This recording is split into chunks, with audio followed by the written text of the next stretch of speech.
Hello. হ্যাঁ, good afternoon sir. আমি আকাশ দাশগুপ্তের সাথে কথা বলছি। হ্যাঁ, কে? বলছি স্যার, আমি টার্নার সার্ভিস থেকে বলছিলাম, যেখানে ফিনান্সিয়াল কনসালটেন্সি আর লোন প্রোভাইড করা হয়।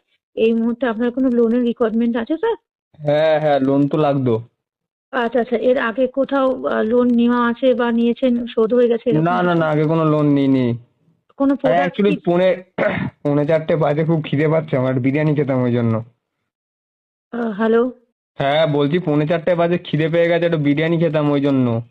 মোটামুটি 300 টাকা মতন হবে। আপনি কোন ডিপার্টমেন্টে কাজ করেন একটু বলবেন? আমি ব্যবসা করি। কোন, মানে কিসের ব্যবসা করেন? আমার জাঙ্গিয়ার ব্যবসা। পড়াশোনা করেননি বলেন? না না না। বোঝা যাচ্ছে আপনার যে বাবা মাকেও নিয়েই পড়াশোনা করেননি, বোঝা যাচ্ছে। ফোনটা রাখুন, একটু দাঁড়ান না, ভর্তি শুনুন না। হন স্কুলে। আপনি শুনুন, ওই মমতা দি আছে না আপনাদের রেগে যাচ্ছেন কলকাতায়? কেন? মমতা দির আরে আপনি সঙ্গে রেগে একটু যাচ্ছেন।